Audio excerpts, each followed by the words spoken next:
we're going to go ahead and get started and let other folks join us. Welcome to the Utah League of Cities and Towns Land Use 101 webinar as a part of our newly elected crash course and elected officials essentials training.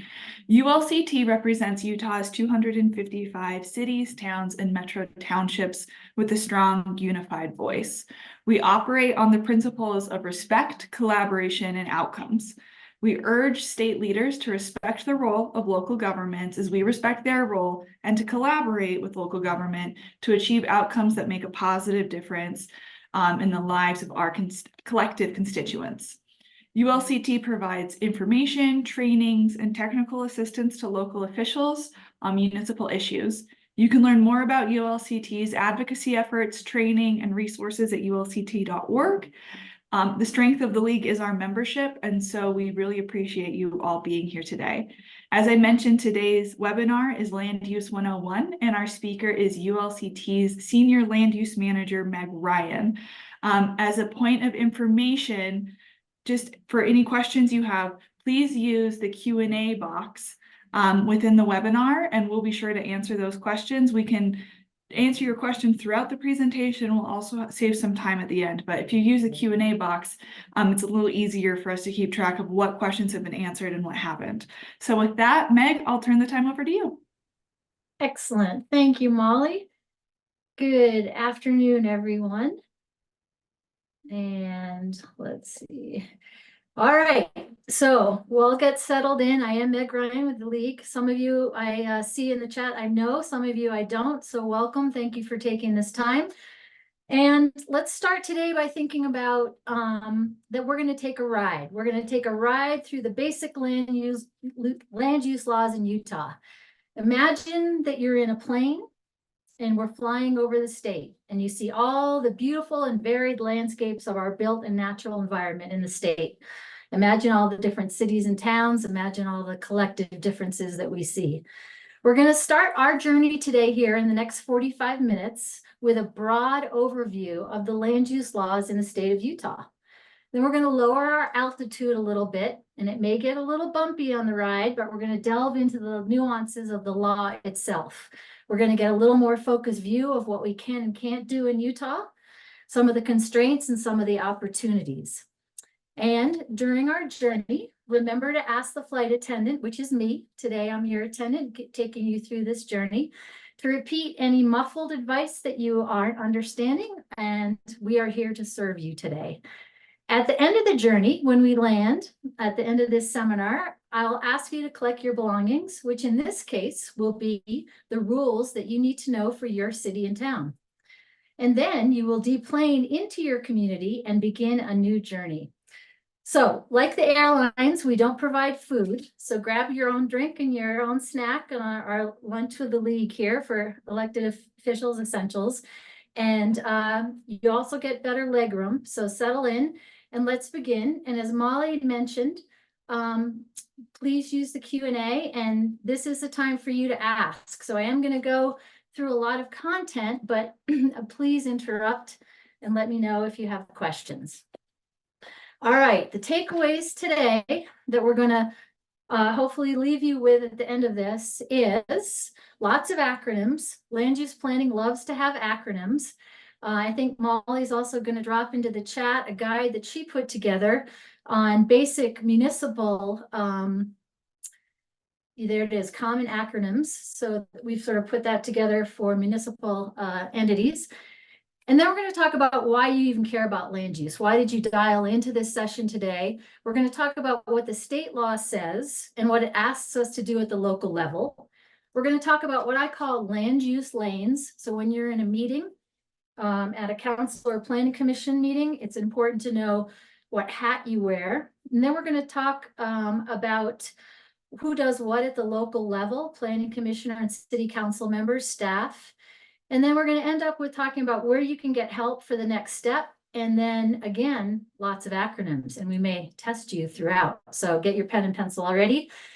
I also wanted to let you know that, well, let's start with the acronyms first here. Sorry, I'm just, there we go.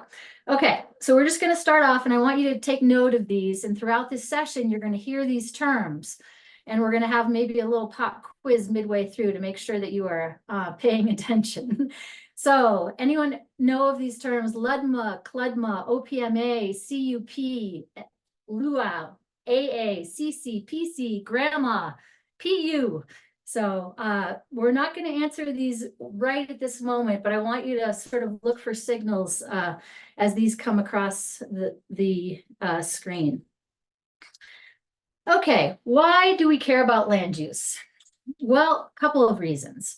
One, the Utah State Legislature creates and authorizes municipalities and towns in this state. So they give us the ability to legislate at the local level what the land use laws are in our city and town. And they do that with bumpers, and we'll talk about what those bumpers are today.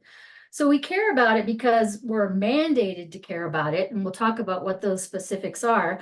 But we also care about it because it's where we live. It's where we invest our time. It's where, for some of those that, congratulations, who are newly electeds, have just spent time canvassing the city, walking the city, learning about the city. You're invested in it, and we all, as a community members, are invested in where we live, and we chose to live there for certain reasons, and perhaps it's due to the land use patterns of that community. Perhaps it isn't, but it is an important part of what we do. In addition to providing general services, the land use patterns that we create are important to us. Since 2005, over 90 substantive changes to land use laws in Utah have occurred through the state legislature that we then implement at the local level. These all affect your community, and we need to comply with these in order to retain the right to plan for our community. It's always that delicate balance. We're about to enter the legislative session. We have another elected official's ascension, I think 2 that are coming up, if that's right, Molly, that will deal with a legislative preview and also talk about how to get involved in that process. But these are when the bills that affect us will be created, and we need to have a voice. And that's what our advocacy team does for us here at the League. So why do we plan?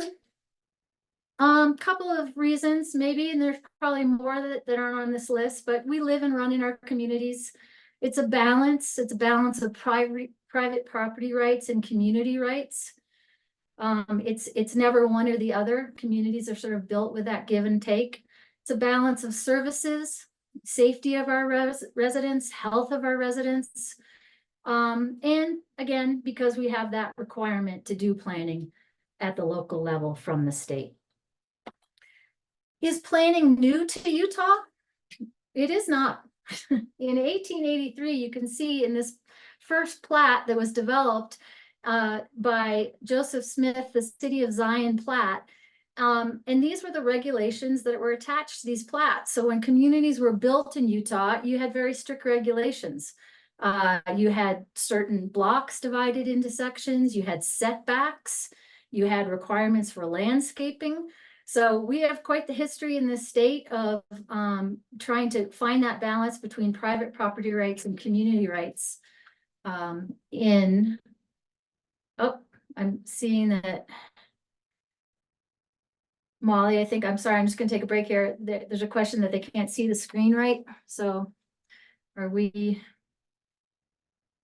just want to take a pause to make sure everyone's seeing the screen. Yeah, Meg, I think it's because you're not in present mode. It's that you're going through so it's just smaller. Okay, so you aren't seeing the screen, the full size screen? Yeah, they're seeing your full PowerPoint window. Okay, thank you. I thought that I had fixed that and appreciate that. Now, do you see the full screen? Yes. Okay, sorry about that glitch. Thank you, Logan. Sorry, we thought we had that dialed in at the beginning. Appreciate it. Okay, let's reset. See, I told you it would get a little bumpy on this flight. So that was one bump. Everyone can buckle back up. We're ready. Okay, so really just again talking about the overview of the history of planning in the state of Utah. What does it take when we deal with land use and planning and all these meetings that we go through and that balance and that kind of consensus of an outcome? Well, it takes a lot of political will, takes priorities. from the council, from the planning commission, what is it that we're going to work on and how. Takes communication, engagement, being open to lots of different points of view. Role of the planning commission, the council is just as much to educate as it is to listen. So it's that kind of ongoing balance. And then knowing your limitations and knowing your possibilities. And that's what I talked about, the opportunities that we have that go along with the limitations. So what are you really allowed to do and what are you not allowed to do? And the state sets some pretty clear guidelines or bumpers, as I like to call them, and then gives us lots of flexibility within that. I always like to say, don't get too comfortable. You know, change is what we deal with all in life. Change happens in our communities. I've been in my community here up in Summit County for 30 years, seen quite a bit of change. We're all seeing change. Zoning is for the future. It's not static. We don't have the same code that we had back in 1910. And if you do, please get a hold of me because I think we need to help you get it updated.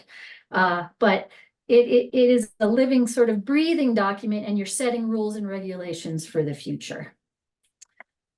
Okay, and then finally, from that, again, big 3,000 foot level, enjoy it and work together, right? You're collective, not individuals. You have your opinion, your thoughts, your perspective, but you're working together with these land use laws in order to come up with a consensus, which is often sometimes hard, but really what we're striving for at the end of the day. Okay, so that's the sort of the big picture. We have land use laws, we have an interest. Now, what actually does the state law say? So in the state of Utah, the governing law for municipalities is called LUDMA, CLUDMA. Okay, this is a ding ding for those acronyms that we had at the beginning. If anyone remembers, this was on our list. First of our acronyms, LUDMA, CLUDMA. What does that mean? Well, it is the Land Use Development and Management Act, LUDMA. And the citation and the website are on the screen in front of you. It's le.utah.gov, great website. For municipalities, Title 10, Chapter 9A is the reference that you're going to go want to check. The website is updated very frequently with the latest laws. So if you ever have a question at the local level of what the overarching state law is, you can really easily sort of find the sections there. For counties, it's Title 17, Chapter 27A, if we have any of our county friends online with us today. So they're similar statutes. There are a few regulations that cities have that counties don't have and vice versa. But these are the governing bodies regulations for land use in Utah. So what does this LUDMA, CLUDMA say? Well, it authorizes the regulation of land use to the city council. And the city council is the legislative body. And they make all of the decisions on the processes in the city or town for land use. The statute also mandates the creation of a planning commission. It's an advisory body, so they make advice and recommendations up to the legislative body, the city council. It also mandates the creation of what's called a land use authority, so LUA, Planning Commission, PC. And then it also mandates appeal authorities, which we'll talk about. And it also mandates that you have to have a general planning document for land use. So I'd like to just throw I know I can't get an answer from you, but just a thought here. Does anyone see something that might be missing on that list that maybe you've already been familiar with, or you started reading, or you have a document that you know that deals with land use in your town? Well, so we have a general plan, but we're missing zoning. So in the state of Utah, you're not required to have zoning, but it is, as we'll talk about in a second here, it's the partner to the general plan. But I just wanted to point that out. At one point, one town in the state I knew of had no zoning, but that is not the case anymore. We all have rules and regulations that deal with land use through the zoning code. So that's the overview of what the state law mandates or asks us to do. Where does our code fit within the I like to call the governmental food chain? Well, we have our own zoning codes or our own development code. You may call it something different, but it's typically one of those two terminologies. We have a lot of things that inform that code. So we are kind of on the bottom of the food chain. We have the federal constitution, federal and appellate court decisions, federal statutes, federal administration rules, state constitution, the state Supreme and Appellate Court, and then the state statute, LUDMA, CLUDMA, and then state administrative rules, all that need to inform our own land use code. So we just need to be aware of that at no time can we do things that interfere with those other overarching rules and regulations.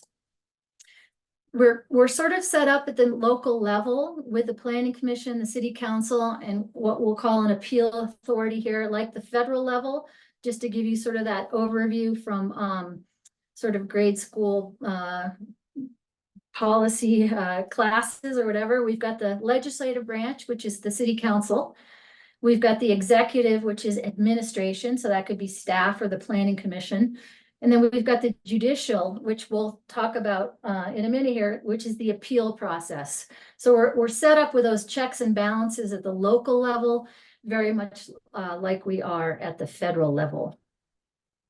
Meg, we had a question come in. What about affordable housing? I believe the state had some requirements regarding an affordable housing plan. Yes, they do, and we'll talk about that in the general plan momentarily. So thank you. We'll go over that in a second. So let me talk to you why I have this up here and why that X is through it. I wanted to read and make 2 points with this slide here. So this is when you go to that le.utah.gov, the website that has the state statute, and you look at the very first section of the code here that authorizes our ability to deal with land use in the state of Utah. I'm going to just actually take the time to read this first sentence because it's very important. This is the source of our authority. And it says right here that the state is granting us the ability to accomplish the purposes of this chapter. Municipalities may enact all ordinances, resolution, and rules, and may enter into other forms of land use controls and development agreements that they consider necessary or appropriate for the use and development of land. So let that sink in for a little bit, right? May enter into any other forms of land use controls and development agreements they consider necessary. There's that local control, the phrase that you may have heard. There's that ability to create the land use patterns that we want for our community. It goes on to talk about sort of details. And then at the end, to remind us that we are created by the state and the state can take this authority away, it says unless expressly prohibited by law. So there's the hammer at the end. And I'm sure you will hear more as you get involved with our legislative policy committee meeting with the 2 other webinars that are coming up. There's this tension that exists between our ability for local control and the state working on their legislation. And that tension is there. And my message to you is the rules that we have been given, let us do our best to comply so that we can retain the right to have that local control. The reason I have an X through this slide is because the other charge that we have is to draft our ordinances and to draft them in objective and plain language. And if you look at both of these paragraphs, they're each one sentence. So I think the state can perhaps do a little bit better too in drafting its own language in a more clear and direct way so that we all understand exactly what we need to do. Any other questions at the moment, Molly, or are we okay? I believe we're okay for right now. Okay, great. So let's continue. We're delving into a little bit of the details of what this LUDMA law says. Well, again, I talked about private property rights. It's a balance. We have to have an ordinance that directs regulations for the balance of that property rights. This may seem silly, but we have to write it down. A long time ago, we didn't sort of write it down. So that's why you have to have an ordinance that's adopted and approved through a certain process. And again, this may seem silly, but you have to abide by it. We have to abide by the process and the system. Once we've written the regulations down, there's a system to amend them. We have broad discretion to regulate, but we also have these bumpers that we'll talk about by the state. Things we process and regulations and notice in order to have that discretion. And then just also to mention, over the past decade, the formality of noticing and process has been made more flexible by the state so that we can, at the local level, decide what works best in our community as far as outreach and communication. So there's some basic parameters for public hearings, but there really is a lot more flexibility in that arena. There's one provision, again, this is that I talked about before, using that objective, plain, clear language that is asked for as we write our development code, so that not only we know how to apply the law, but how applicants can understand what their rights are when they want to come in and do a development on their land. So this is what I call the tie goes to the runner provision. And this is basically saying, if we're not clear in the language that we have in our code and there's any question, the courts are going to rule in favor of the applicant or the developer. So the onus is on us to make sure that we have clear, objective regulations to the best extent possible. I know that that's not always achievable, but that is our sort of directive. And just to point out, because I'm a Red Sox fan, that guy is safe. So at the plate. Okay, so this is again, just that plain language rule is what we call it, that objectivity. So for an example, in your code, if you ever see language, it says the planning commission or the staff or the council at their discretion shall. That is a big red flag. We don't have that discretion. We have the discretion to create the law, but the actual language that we have in our code should be clear about what that law is. All right, Molly, any other questions, or are we good to proceed? Keep proceeding. Great. Okay, so we've taken a look at sort of why we plan. We've taken a look at some of the parameters that the state law sets down for us. And now, what is it asking us sort of to do at the local level? Well, the musts that we have is we talked about the general, to create plans and regulations, that general plan in the zoning code. And again, bumpers, and by bumpers, again, I mean certain notices, certain procedures, certain processes. We appoint certain people to enact and administer them. And those people who appoint is the legislative body, the city council, and we set a process to appeal those decisions.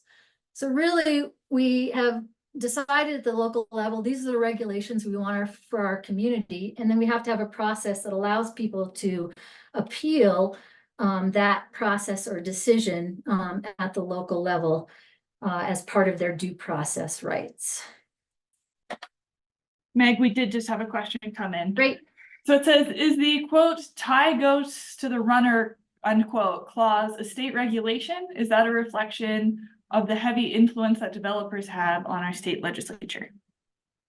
So it is in the state law. That has been in there for, I think, maybe 6 years.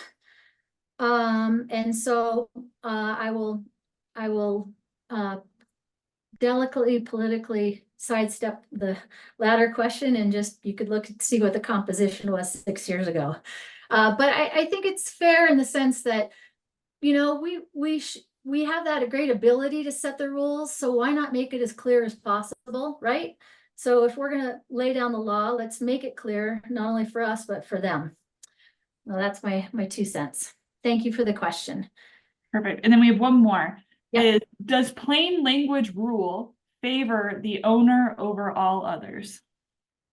So the courts ultimately interpret the case before them, but in the court cases, to my understanding, and I'm a planner, not a lawyer, so we'll get that on the books right away, is that they defer to the applicant. Right. If we don't have our house in order, the applicant has more of the benefit of the doubt in the court cases that have occurred in the past to date.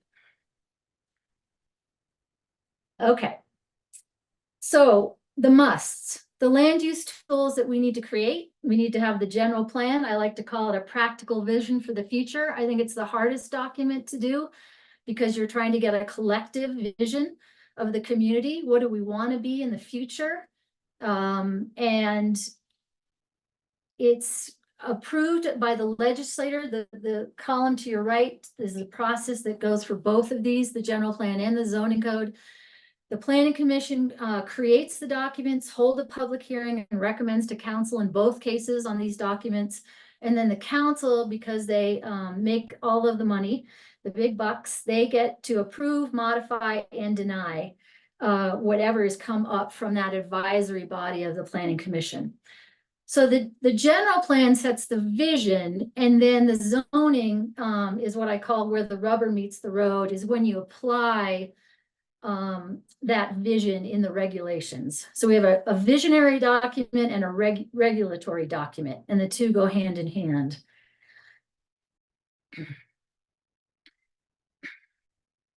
And then we talked about the creation of people to enact or implement the rules and regulations that we set. And the terminology that is used is called a land use authority. You'll see that referenced often. You'll see land use authority, land use regulation. It's the broad term that was brought into the statute a few years ago.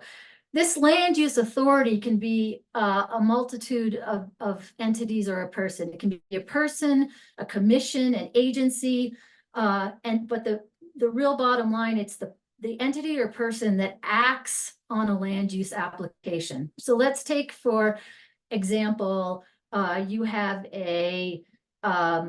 let's just use a building permit for this purpose of illustration.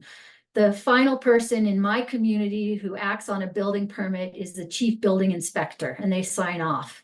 In that case, they would be the land use authority for that permit process.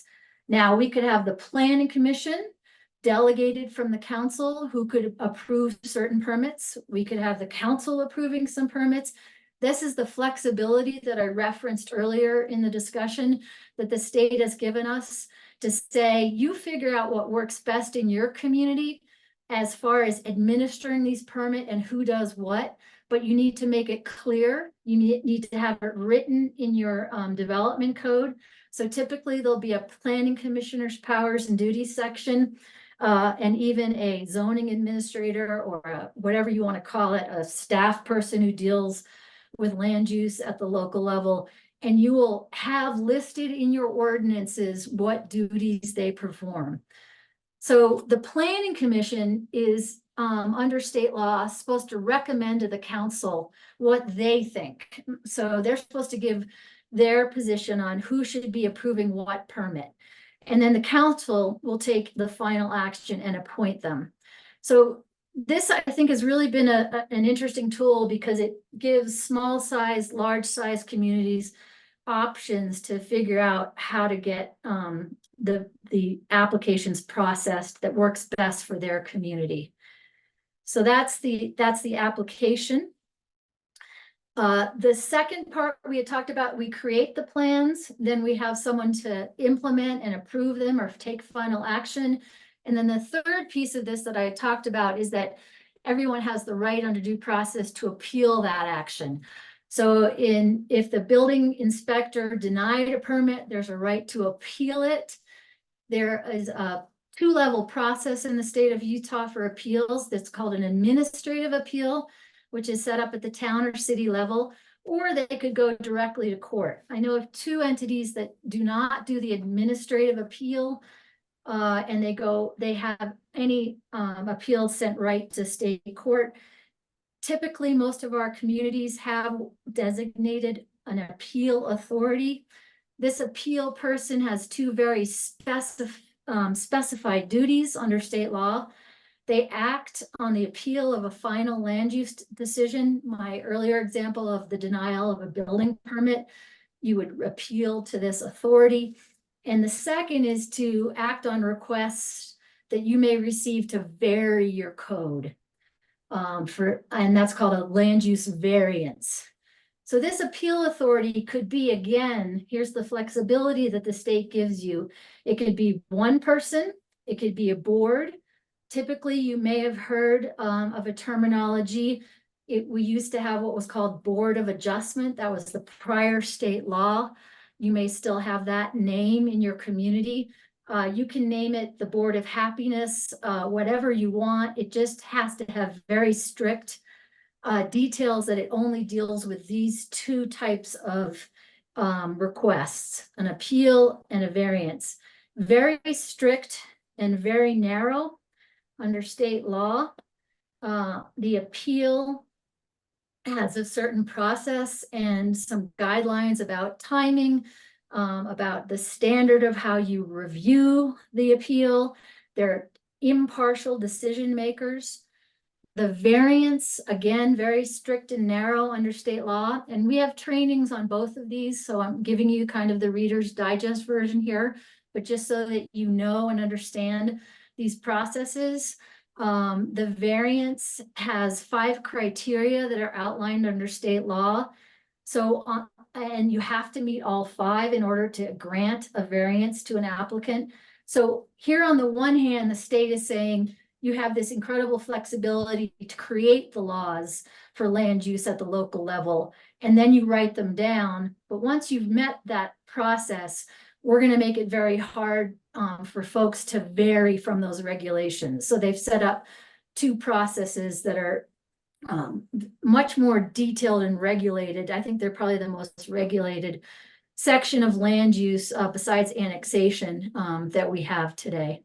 Molly, any question? Yep, we do have a question that came in. So for smaller communities, what are some of the best practices and guidance for establishing a well-informed and functional appeal authority? Great. So we have I'm just going to mention that, and we'll talk about it later. We have the Land Use Academy of Utah website that currently is going to be taken over by the Ombudsman Office. Rob Terry over there is updating that. We have a handbook for appeal authorities that we put together that I would direct you to. But from my experience, I think it was down in Orangeville. They found one person. They used to have a Board of Adjustment, and it was really hard to find 5 people because Board of Adjustments or these appeal authorities don't meet often, because it's hopefully not often that you're having appeals, and it's hopefully not often that you're getting variances. Because if you are getting a lot of variances, I'd ask you to look at your code. Maybe there's something that's not working right in there. But what they've done is they found one person that was on that larger board and sort of understood the rules, and then appointed one person, and they kind of shared with I think it was Huntington, Orangeville, maybe Price. So there's that going on. I serve as an appeal authority for Morgan County. So there's a lot. I think this has been in almost a decade now that they've had this flexibility. And so I think there's a lot more example and a lot more people that could serve in that capacity. So those are my 2 thoughts. Look at the Land Use Academy of Utah Appeal Authority Handbook. See if there's one person in the community, if a board doesn't work to you, that you could appoint to hear these. And again, the council designates who that appeal authority is. So I'm going to delve into the weeds a little bit, lower the altitude here and go a little bit lower into the weeds. And again, we dedicate a whole hour just to appeals and variances. But I want to just mention this now, is that if I take final action on an item, so let's say, for example, that building permit that we talked about before, and the building chief inspector approves it, he cannot then, he's the land use authority that took final action on a permit. He cannot then turn around and hear an appeal. Just makes sense. So that's why you really need to have a clear who does what section in your code. I've seen a lot of codes now that have like a chart, labels out what planning commission does, what the appeal authority does, what the council does in land use. But we also like to typically recommend in a general fashion that the city council does not hear appeals. And you may ask why.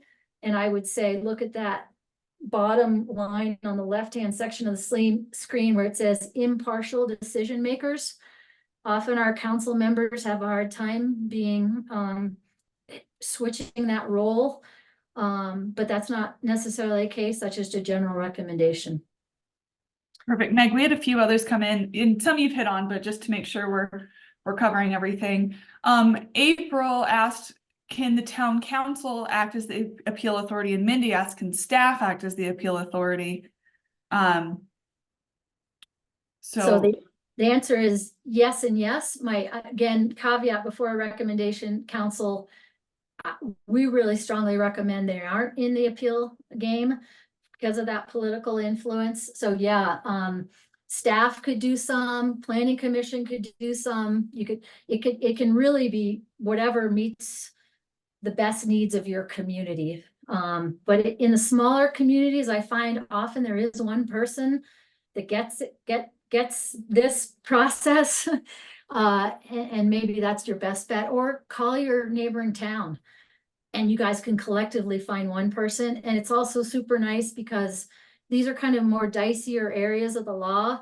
And in small towns, it's kind of hard to deny sometimes these things when typically denial is usually the only option. So it's easier if somebody doesn't live in town, so they don't have to show up at the grocery store and get the flack. But it just depends. And I'm happy to talk with you guys further if that helps. Perfect. And then we have two questions around the variance. So one is, what are the 5 criteria for variance? And then the second is, you said that the state set different criteria, then you said that all must be met. You also said that it is very rare that all 5 are met. I'm having a hard time making sense of all of that. So can you walk through that a little more? Yeah, that does sound confusing. I'm sorry. I guess we did have a muffled PA system there with the flight attendant. So let's see here. The 5 criteria, I'm not going to repeat verbatim, but again, on our Appeal Authority handbook that's readily available on the Land Use Academy of Utah website, they're spelled out. But I want to just say in general, those 5 criteria are set by state law. They have to be met in order to approve a variance at the local level, and the burden is on the applicant to prove that those criteria can or can't be met. So I'll give you an example. Generally, the criteria talk about that it's a physical constraint on the property, that it's an unusual configuration, or some denial of a right due to the topography of the site that allows me not to have the same rights as my neighbor. So that's sort of the general thought. And economic hardship cannot be one. And that's usually why variances are so hard. Because a lot of times people build something into the setback and then say, oops, I didn't know. So I'm hoping that gives you a little bit more clarity. I know I'm kind of punting you down the road, but the 5 criteria generally deal with those physical land constraints that deny the same rights to my use of property as my neighbors. And that's why it's so strict, as varying from the rules that apply to everybody. I think that's why the state set up the narrowness of the law there. Okay, gonna move forward from variances because we have a little bit more to do. Want to talk to you about, so we've talked about the plans that we need to create. We've talked about people that we need to assign to approve applications. We've talked about an appeal or a variance of those decisions or of the laws or regulations.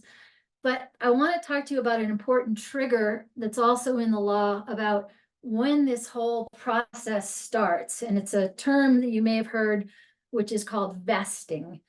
And it's a very important part of this whole process for a couple of reasons. One, so that the applicant knows what his rights are, and 2, so that you know, as a municipal official, a planning commissioner,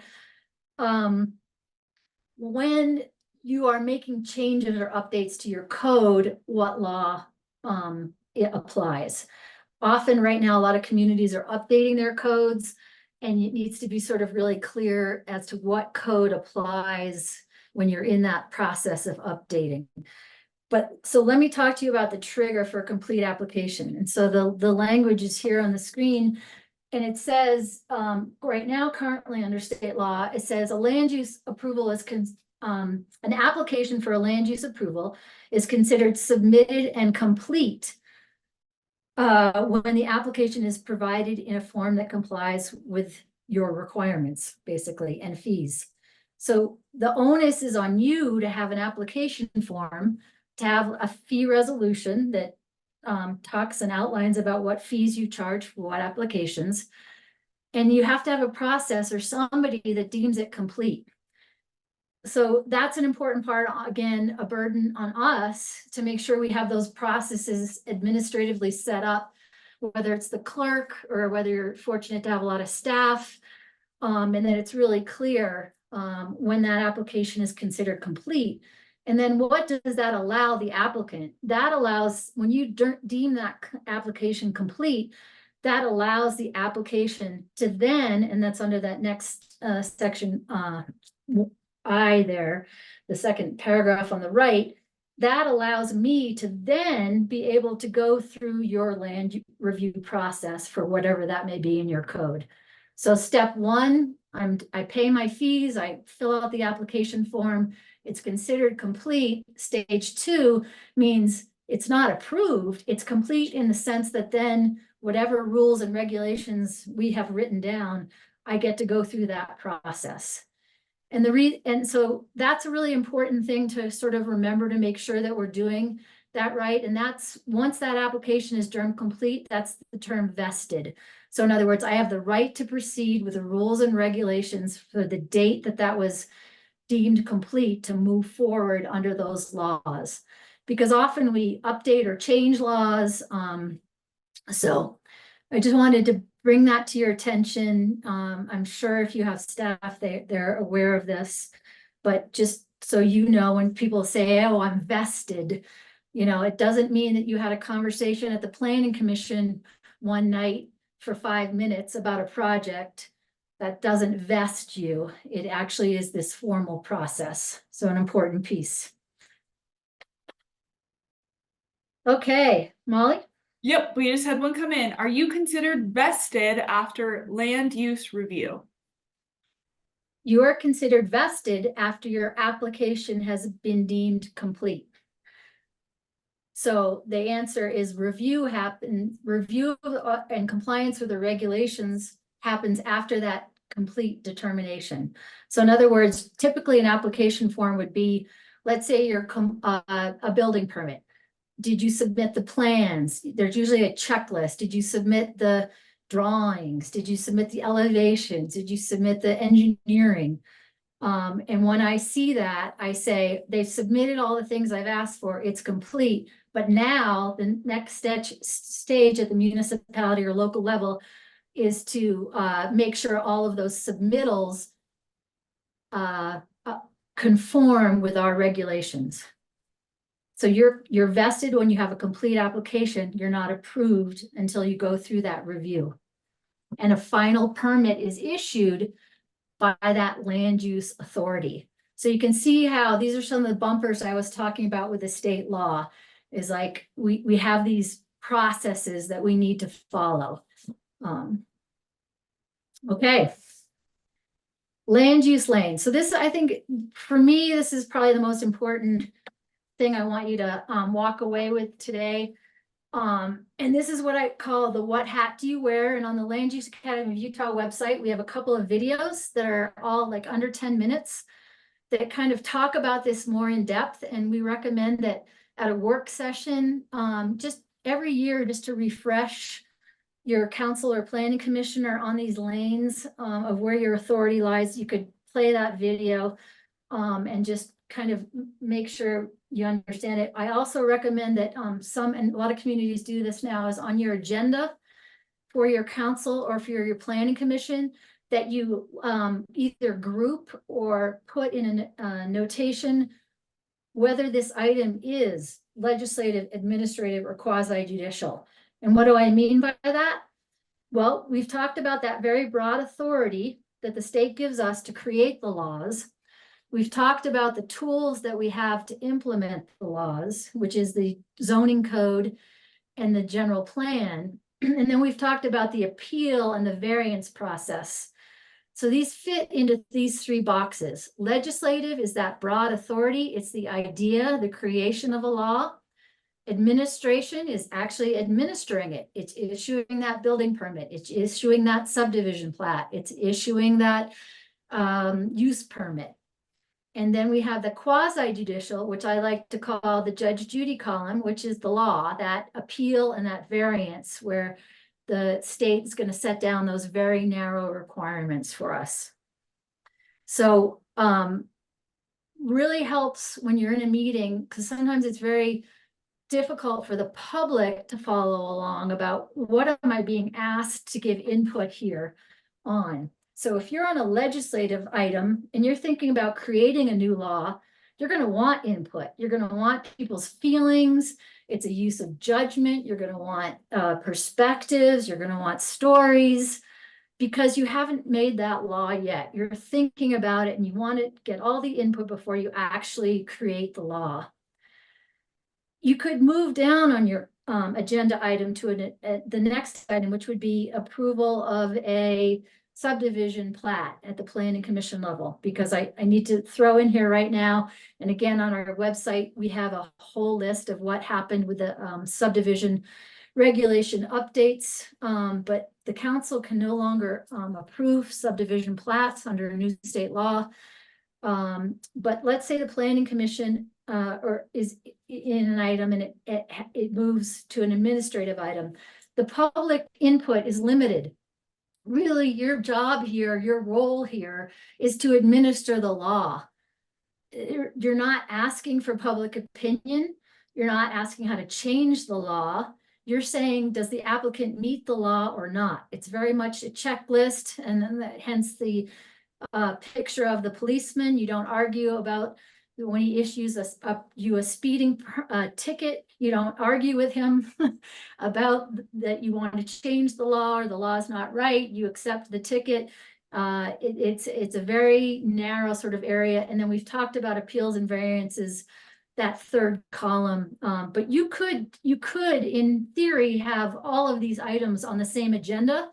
And that may be very not only confusing for you administering those, but for those in the public following along. So that's why we sometimes recommend that you have these categories, or that the chair or somebody sort of mentions this along as you move through the public hearing process. Perfect. Meg, we have two questions. One, does LUDMA include homeowners associations? It does not. Those are private entities that typically cities do not get involved with in any shape or form. Excellent.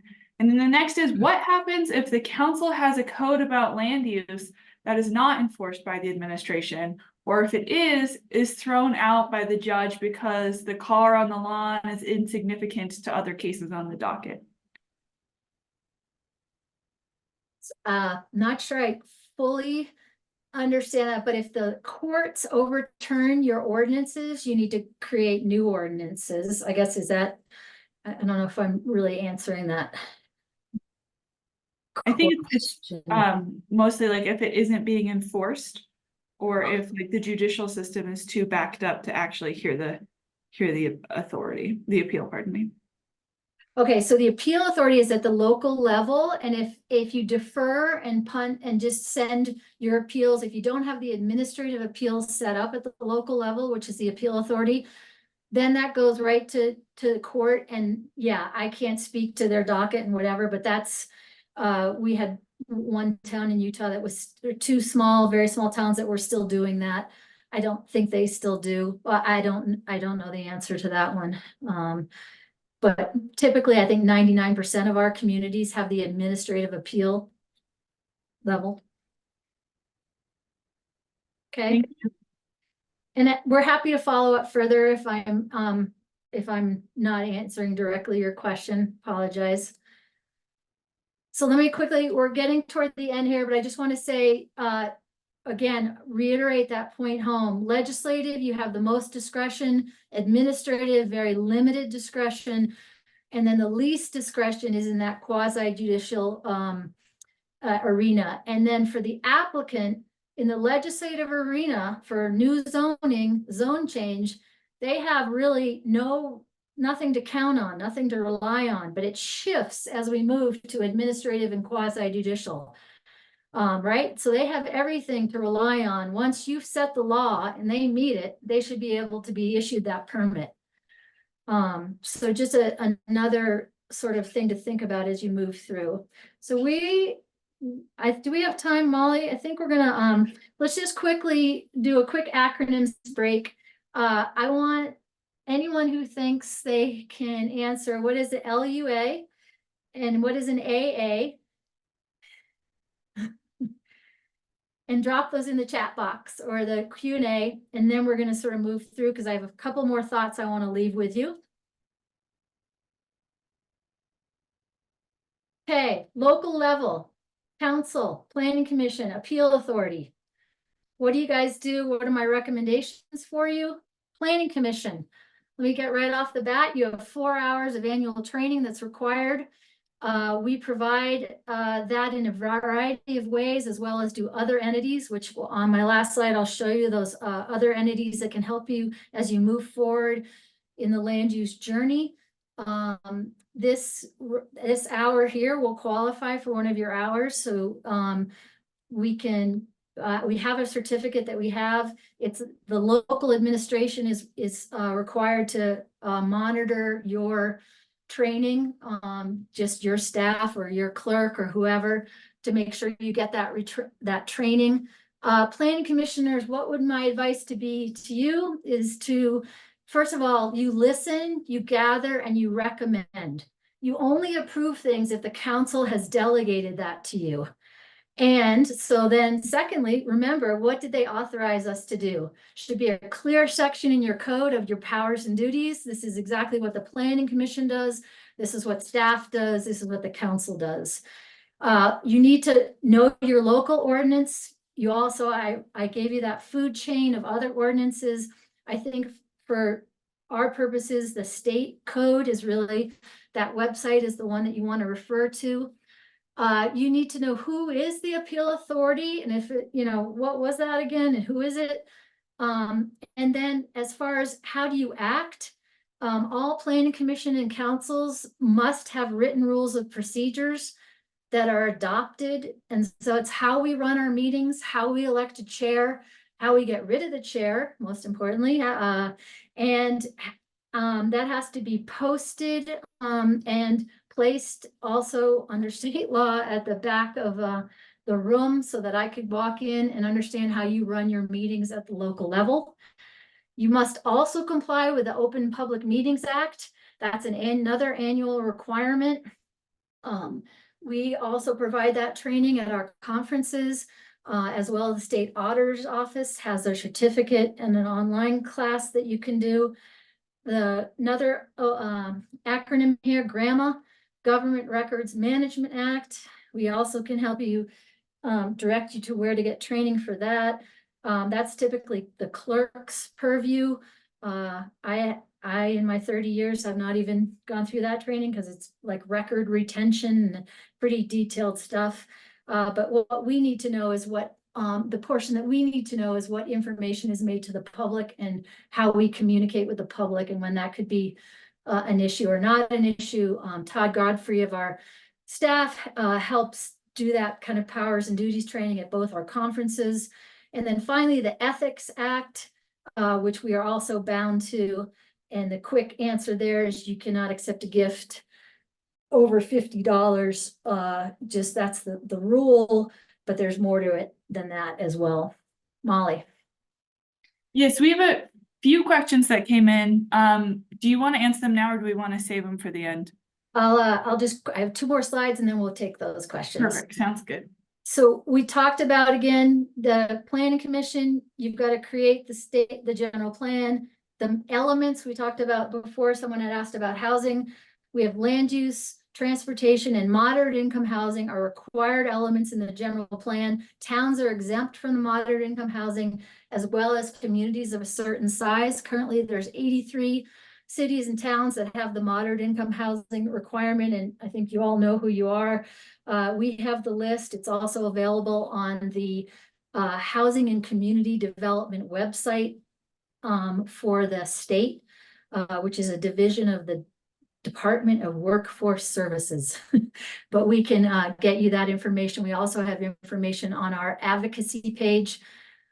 You don't have to have a zoning ordinance, but we all do. And again, planning commissioners, you make that recommendation up to the council, as well as how you think the process for approval should work in your city and town. City council, what would I say to you? I would say give your planning commissioners clear direction on their job, their duties. I think communities that meet with the planning commission at the beginning of every year and set goals and plans is great. I see a lot of communities do that. Just have one joint meeting. And then know if you're acting as the land use authority, and if you aren't, who did you appoint? And again, the appeal authority we talked about. And then I would just say, if you're lucky enough to have the staff and a great planning commission, delegate. City council has lots of other things to do than deal with permits for fences. That's just sort of my opinion, but if you have the ability, delegate.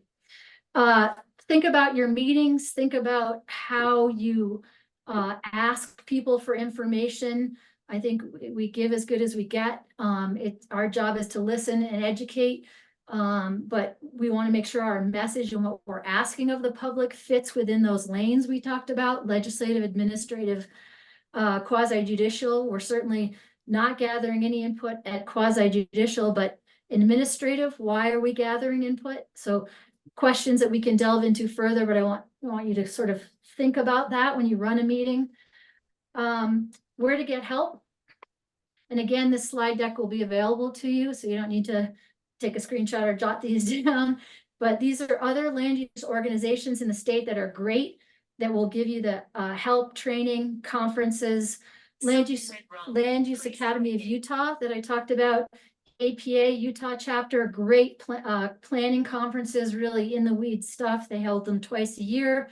Utah Land Use Institute, Urban Land Institute, Envision Utah, and then the Office of the Property Rights Ombudsman. Okay, this is what you learned today. This is the chart you all take home with you. You'll understand. I hope this isn't what you felt like it was. I hope it wasn't too much of a windstorm. Really, what we hope today is that you learned about the broad view of land use, sort of an introduction to LUDMA, legislative, administrative, quasi-judicial, what you need to start understanding that you need to do at the local level, where you can get help. This is just the start. We can help you further. And then you're getting a taste and dipping your toe into the world of acronyms. Molly. All right, so we had some great questions roll in. We'll just start in order. What constitutes a land use decision? For example, when a municipality develops its own infrastructure, such as paving and extending the current gravel walking path, does that qualify as a land use decision? So you're talking about transportation and capital improvements. So is that, can you, I'm don't Yeah, have. so So it kind of is asking, and Josh, pop in and correct me if I'm wrong here, but essentially, what is the parameter of what a land use decision is? So if we decide that we're gonna repave a road, is that a land use decision? If we're gonna widen a trail, is that a land use decision? Okay, so good question. So there's the other side of the legislative duties is very much what you're talking about, is sort of the capital improvements, the facilities plans, things like that necessarily aren't land use decisions. A land use decision in our terms is more confined to an application for ability to use a piece of property that is has the regulations set around it. So your zoning code. And the reason why land use, it's a final decision by the land use authority, why that's important. is it because it triggers an appeal a right to appeal and that vesting that we talked about. So typically, no, you repaving a road, all of that, those are administrative items that you deal with your engineer or your city clerk. But if you're creating an ordinance to talk about a new type of road system or something like that, a new regulation, so there's a regulation and then there's your actual administration of just daily functions. So if you're creating a new regulation, that is sort of where you make a decision. And I'm not sure I'm clearly answering that, but Yeah, and Josh, we might have you follow up with Meg. I see your follow-up is, so municipalities are technically exempt from land use authorities. And I don't believe that's, yeah, no, I'm sorry if I'm not being clear enough. So a land use authority is someone you definitely need to have and you appoint that makes a final decision on a land use application. So when I come in for a building permit, when I come in for a subdivision plat, when I come in for a type of use permit that you may have in your community, when I want to do something with my piece of property and you have regulations that apply to that, you need a designated land use authority to take final action on that permit. So it could be the building inspector, it could be staff. Planning commission could approve use permits for fences if you have a regulation for fences. So does that help narrow it? You definitely, for land use applications for people who are entitled to use their property under your regulations, you need that process and that person. That person can be a multitude of persons, which may get confusing, but I'm more than happy to follow up with you, Josh. perfect. Thanks, Meg. Going through, can you define conditional use? Is that in LUDMA? Yes, there is a section in conditional uses. I didn't touch on it here. As again, on the Land Use Academy of Utah, we have several videos that talk about that. It is a section in LUDMA and it is a unique animal. And that's why I, in this basic broad overview, I did not touch on it, but you have resources at the Land Use Academy of Utah website to look at that and learn about that more. They're great videos. So. The next question is, what does the state law say about zoning as it relates to annexation? As in, does the city have to honor the current zoning if they annex a parcel, or can they change it? Yeah, so annexation is a separate chapter. It's not within the LUDMA chapter, but cities, it is probably the most process heavy land use area in, I think, of all the regulations. The quick answer to your question is that you, once you follow all the steps and the certification, and you have to have a policy plan showing how you're considering annexing a property, and it's very complex, but the bottom line is you set the zoning. You don't have to honor the old zoning, but that comes with sort of another set of questions on how do you deal with stuff that's already existing and how that moves forward. But no, you are creating and annexing a new portion of land into your city, and then therefore your legislative abilities take hold, and you can designate what that zoning district would be. Perfect. Two more questions. Does the general plan have a place in this, in a specific project or plan review, or is it simply there to inform ordinance development?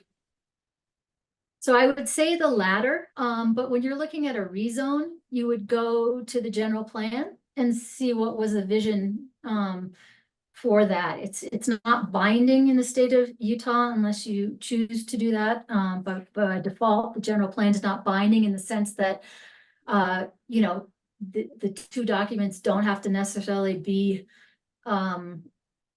in sync. But so if I was doing a rezone, I would look to my general plan and say, what did we envision for that area? And does this fit within that vision?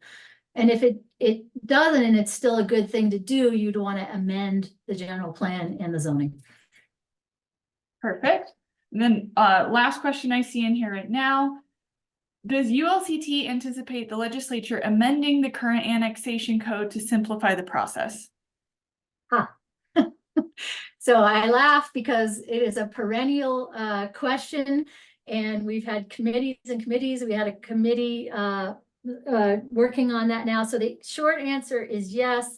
The long answer is it is so complex that it's been like last on the list to get to, but we will have a bill doing some cleanup this year, but there is an attempt to recodify and clarify and try to make it easier because yes, it is very, very process heavy section and very hard to read. Perfect. I don't see any more questions. If you have any questions for us, please feel free to follow up. You can reach Meg with all of your land use questions at mryan@ulct.org, and we'll be sure to drop that in the chat. You're also free to ask me any questions. I am significantly less helpful on land use, but can help on some other league, general league issues. And we'll be sure to put our emails in the chat. A big thank you to Meg for taking time out of her day to help us with this Land Use 101.